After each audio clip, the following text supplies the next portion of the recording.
Okay, this is my next monthly video. If you hear noise in the background, sorry for that. Can't do much about that at the moment, but what's actually been happening the last month with my transition and whatnot. All I can say is there's things are still happening and things are frustrating. And the first thing I want to mention that has nothing to do with my physical part of my transition. I just rarely or mention it on this channel, but recently, even though it wasn't legal because of being on disability and whatnot, can't do things legally. So I ended up, me and my partner, we had a hand fasting ceremony, and yeah, even though I can focus on that, but that's my ring, so we'll focus. But yeah, we had a hand fasting ceremony on the 6th, June 6th. It wasn't legal because I'm on disability and whatnot, so yeah, because of my autism. So other than that, yeah, what's been actually happening with my transition? Well, the first thing is because of the issues with my doctor losing her contract to Medicaid, because Medicare won't pay unless you have the secondary insurance like Medicaid. Medicare won't cover without that secondary, especially when you're in a situation like circumstances like mine on disability and whatnot. But anyway, I'm gonna this month or next month, just like soon, go and find a new doctor for my hormone treatments. And hopefully I get the same care that I'm getting now, with everything being exactly how it is, because it's working very well for me with my hormone regimen, with the HRT, so well that the biggest major change you can actually see is my breasts. Even though I've measured them and they haven't changed like inches, like inch-wise, they're still becoming fuller. I'm still measuring 41.5 inches and they're still becoming fuller. But I haven't increased that half an inch to get out of that weird in-between state. So whenever in the past when my breasts would go to that half an inch, I would always fit in a cup size smaller, much better. But because of where everything is, I just want it to be at the next inch, like full. Like I want my breasts actually fully filled in everywhere and be done. I know I keep saying that with every cup size I end up gaining, but at this point, a full, large, fully filled in everywhere, 42 inches would be perfect. Even though I kept saying the smaller sizes I was after a triple D/F, I kept saying it was perfect. But where my body is at now, yeah. So the best way I can show is pretty much this is what they look like in terms of actual fullness. Yeah, it's pretty much up here is where I'm really wanting to fill in, like up here and through right here, the center part. Up here, like the sides here, enough to become half an inch bigger, but it's mostly up here, and here is where I've been really wanting filled in, because every single time my breasts do this, they tend to be a little bit more shallow on top when they go up in size, which is frustrating. So I'm really needing that fullness on top to get out of that weird shallowness and be where I'm more comfortable. So yeah. Any other things that's been happening with my transition on the HRT? Last I was measured, like my weight was 155, I think it was, or 57, somewhere around there. Because I keep fluctuating around 100, not 55, 45, I mean 145 to 147 is where my weight's been fluctuating. Sometimes 142, depending on where my hormone cycle is at. It's usually been more steady at 145, 147-ish. So yeah. And I've noticed just the tummy area is where it's like my breasts, and that tummy area is where I noticed I've gained, because when I took my measurements, and like my underbust has changed a little bit, but not significantly. Because if I actually do my measurements, my underbust, the tight is 32, the snug is 32.5, and the loose is 33 inches. So yeah.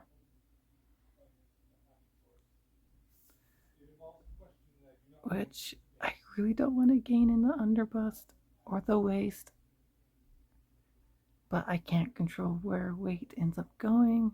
And my waist is about, it keeps fluctuating around about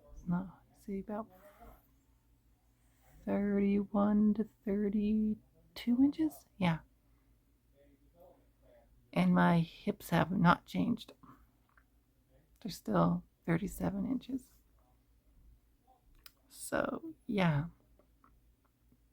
that's where that's at. And I actually recently took my neck measurement for personal reasons. All I can say is like for a specific kind of jewelry.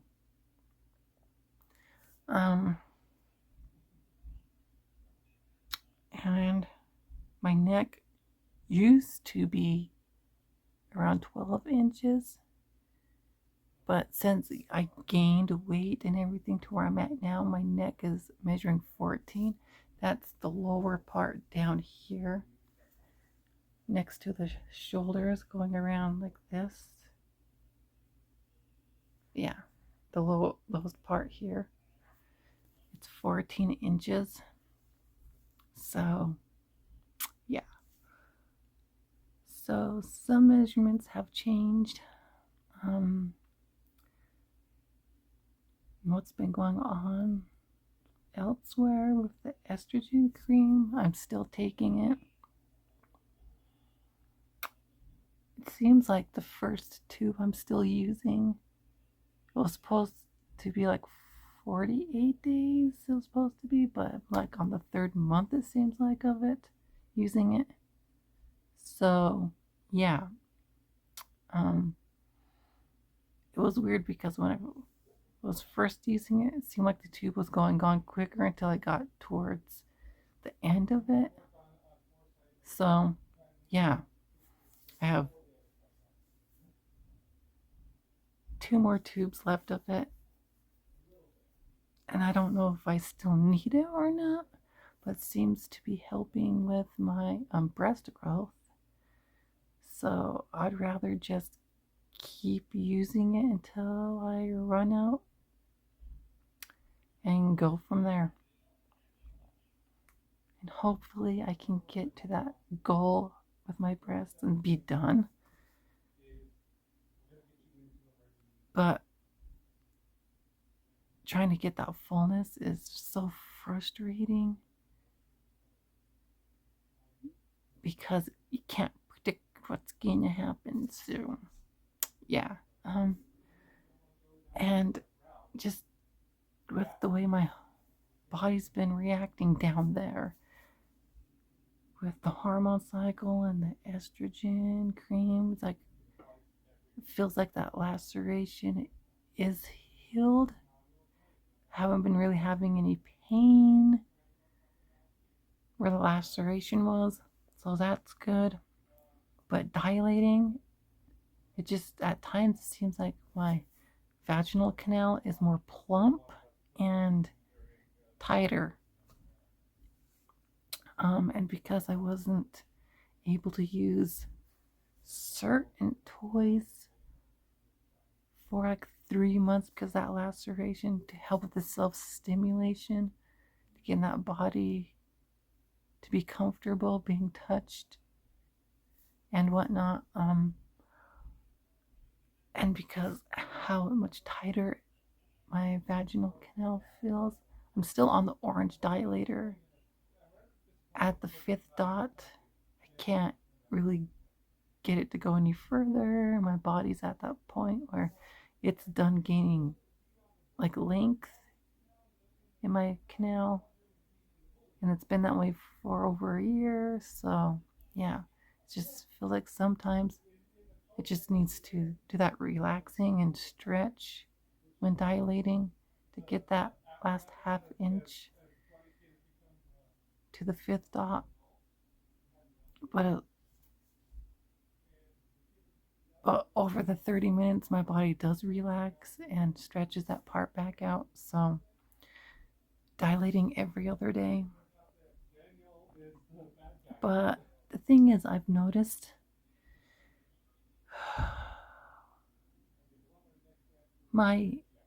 because how they had to do my labia minora, the inner labia, and lift it back up, that tissue they used, because there's that excess tissue they removed, but they used it inside my labia minora, which was a very good thing because it made it more functional.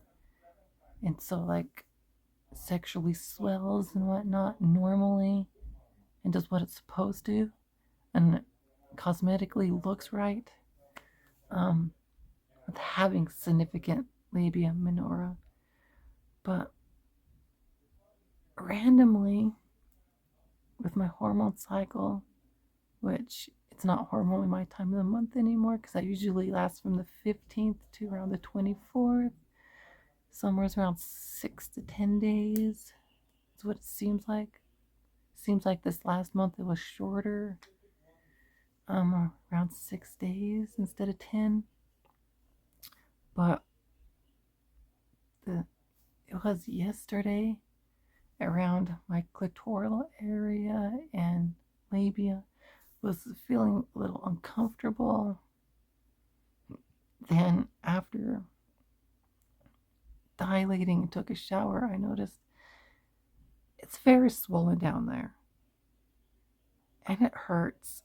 It's usually the labia minora, the inner labia, on the right side next to the vaginal entrance. Yeah, around that area where one of the stitches was. That area ends up, it hurts and it burns. And I just wanted to just talk about that because I don't ever hear any trans woman when they're talking about their transition and different things, talking about their genitalia specifically, all these different things that can happen with it that I've experienced. No one ever talks about these things to help educate others.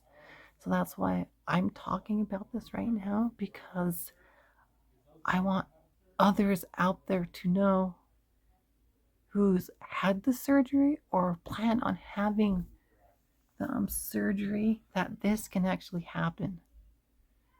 That it can become randomly swollen, and it can hurt, itch, burn, especially where the nerves are when there's pressure against it and whatnot. But it's specifically the labia minora. It hurts and burns on the right side. And it's the right side where I've always had the most issues since healing from the surgery. Like when I first started healing from the surgery,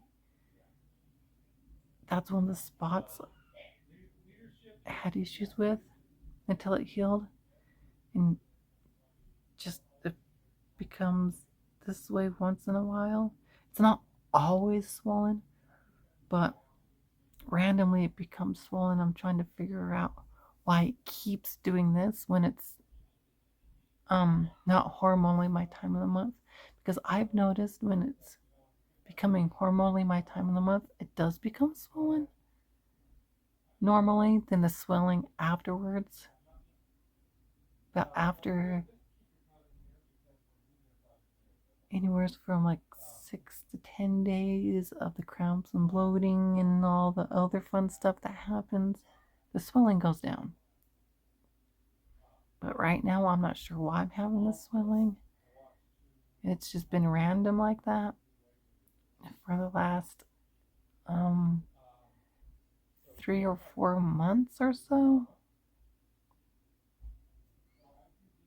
So yeah, I just wanted to let others know that that can actually happen. And if you end up doing videos on your transition and surgery and whatnot, hope you can talk about these kinds of things. Whatever happens with your transition based on your experiences, like how I'm talking about these things. Because education is a big thing that needs to be more happening around us trans individuals and what actually happens and how we're normal being trans is. And education can help further other things. So yeah, other than that,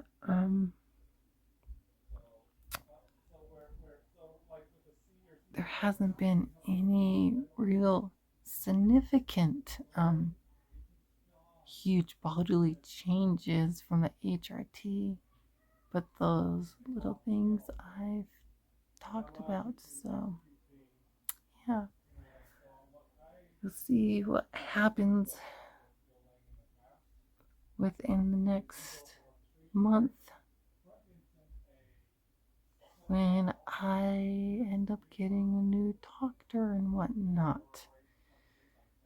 That's gonna be fun.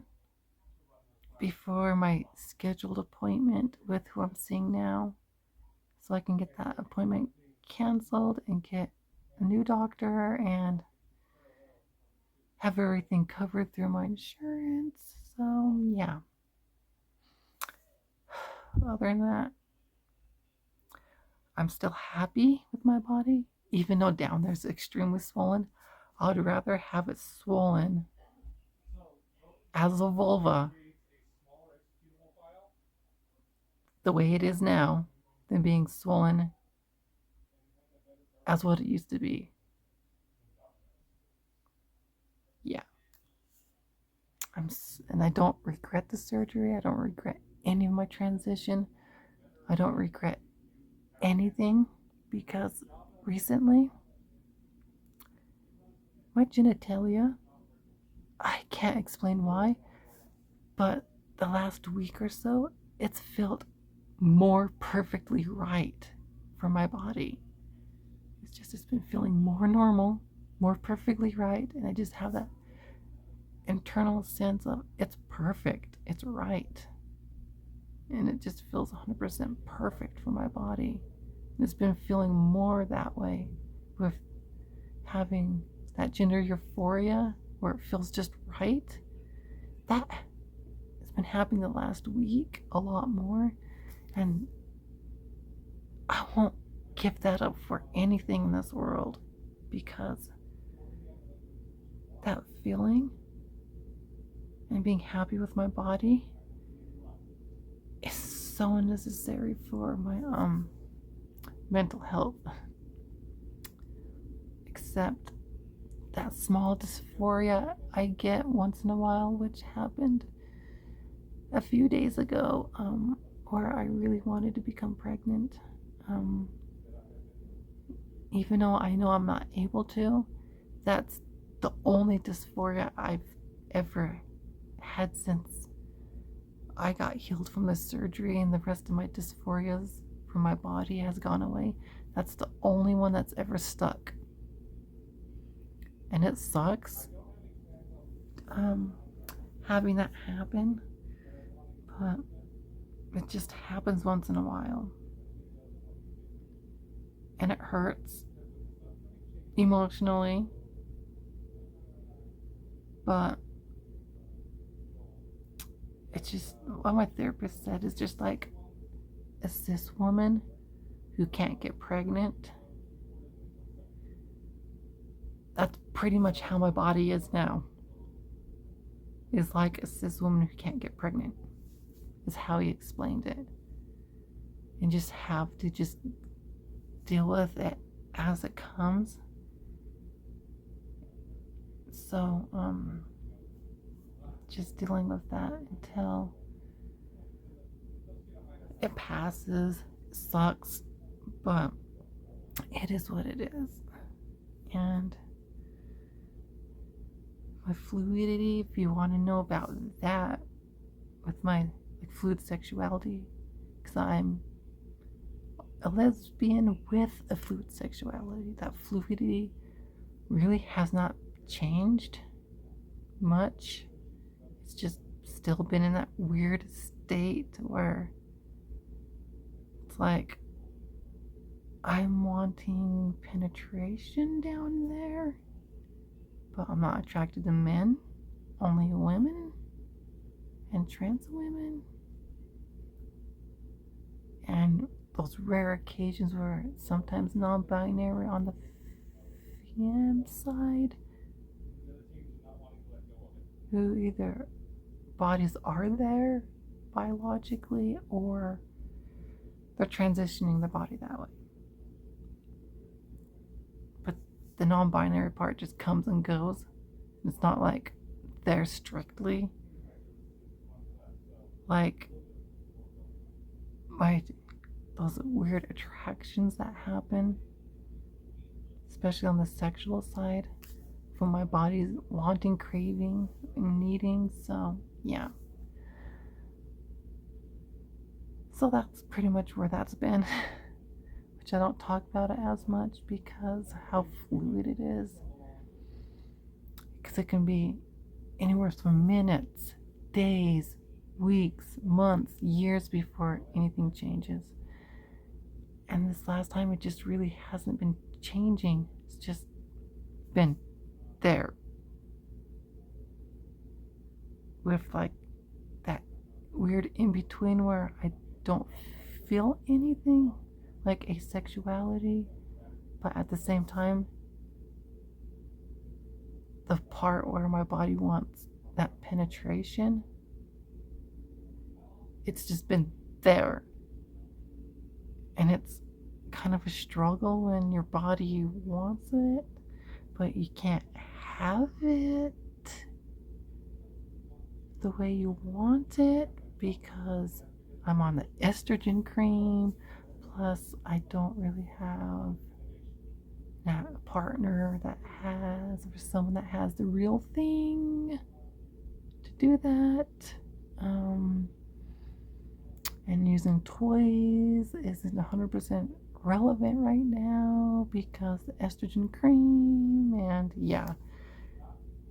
So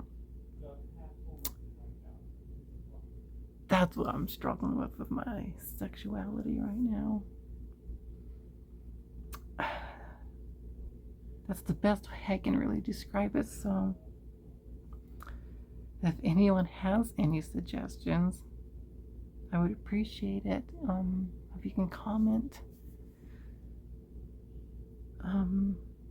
Other than that, that's pretty much what's been going on with me in my transition and life in general. So yeah, so until my next video, when that happens, please comment, rate, and subscribe. And until then,